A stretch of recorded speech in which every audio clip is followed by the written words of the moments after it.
High বন্ধুরা, যে ভাই বেড়াদার সবটি 3-4 জন এক লগে হইলাম। তো এবার ভাবতেছিলাম কী করব। পরে ওরা বলতেছিল যে চলেন নদীর পাড়েতে ঘুরে আসি। তো আমি বললাম নদীর পাড়ে যেতে এখন সন্ধ্যার টাইম, ভিউটা অনেক সুন্দর হবে।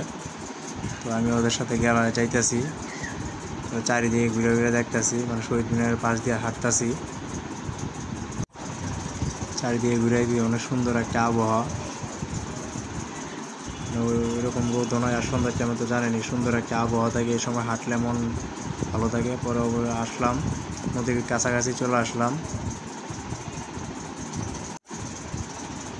নদীর কাছাকাছি এসে অনেক সুন্দরই লাগতেছে, মানে ঠান্ডা নদীর একটা আবহাওয়ায় থাকে অন্যরকম নদীর, মানে নদীর পাশে গেলে মানে মন প্রাণ সব জোড়ায়। আসলাম আইসা দেখলাম অনেকে ছবি টবি উঠাইতেছে, অনেকে ঘোরাঘুরি করতেছে নদীর পাশে। মানে এই সাইডটা আসলে পুরো মানে গ্রামের একটা ভিউ দেখা যায়, মনে করা যায় গ্রামে আছি ওইরকম বোঝা যায়। আসলাম আইসা কতক্ষণ দেখলাম, ঘুরলাম গাড়লাম, নদীর সাইড দিয়ে হাঁটতেছি। এদিকে আবার লেগে একটা রাস্তা তৈরি করছে নতুন, মানে সুন্দরই লাগে অনেক ঘোরাঘুরি করতে। যারা ঘোরাঘুরি করতে চান সুন্দর, আর হাঁটাহাঁটি করার জন্য সুন্দর একটা প্লেস। হাঁটতেছিলাম, হাইটা অনেক ভালোই লাগতেছিল, মানে এই দিক দিয়ে অনেক লোকজন আসা যাওয়া করতেছে, অনেক লোকজন আসে ঘুরতে এই জায়গায়। তো ওর সামনে আমার একজন আছে, ওর হাঁটা দেখে আমরা হাঁটতেছিলাম যে ওইরকমভাবে হাঁটতেছে কেন, মানে আমার দিকে একটু সুন্দর সুন্দর হইতেছিল। পরে বলতেছে ভাই শরীরটা অনেক ক্লান্ত, তাই এই জন্য হাঁটতেছে। মানে সকালবেলা ফুটবল খেলছিল, ফুটবল খেলে শরীরে অনেক দূর।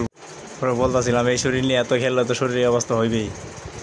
পরে আবার হাঁটতেছে, পরে নদীর এই সাইডে তাকায় তাকায় দেখলাম অনেক সুন্দর, মানে পানি, বৃষ্টির পানি তো অনেক সুন্দর পরিষ্কার, মানে গোসল করার মতো। এই সময় তার নাইমা গোসল করা যাবো না, অনেক সুন্দর, মানে দেখে নামতে মন চাইতেছে। এই যে লোকজন আসা যাওয়া করতেছে, অনেক লোকজন ঘোরাঘুরি করতে আসে এই জায়গায়। পরে এখানে দাঁড়ায় ছবি টিভি কতক্ষণ উঠাইলাম, উঠাই কতক্ষণ ভিডিও করলাম।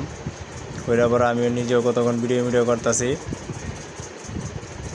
অনেক সুন্দর একটা ভিউ, মানে মন জোড়ানো পরিবেশ চারিদিকে। পরে ভাবতেছিলাম একটু মানে কাদা মাদাই পাটা মাইকে গেছে, পরে ধুয়ে আসলাম এখান থেকে গিয়া। পানিটা অনেক ঠান্ডা ছিল। দেখি কত লোকজন গোসল করতেছে এখন, অনেক সুন্দর একটা পরিবেশ। হাত মুখ দিয়ে এবার চলে এলাম, বলতেছে ভাই জায়গাটা অনেক সুন্দর। প্রায় বলছিলাম জায়গাটা অনেক সুন্দর, মানে বেশি দিন ধরে আসা হয় না, অনেকদিন পরে আসলাম, এসে ভালোই লাগতেছে। পরে আবার ভাবলাম যে লঞ্চে উঠে বহি, লঞ্চে উঠতে পারে না, আবার ধাক্কা দিলাম। আমি তো একটু লম্বা, আমি এই দিক দিয়ে উঠে গেলাম সরাসরি ইজিভাবে। বড় পিছন দিয়ে ওরা বলতেছে ভাই আমরা উঠি, পর সবাই উঠলাম এটার উপরে। উঠে কতক্ষণ বৈশাখী হিসেবে শাহরুখ খানের একটা পার্ট নিলাম।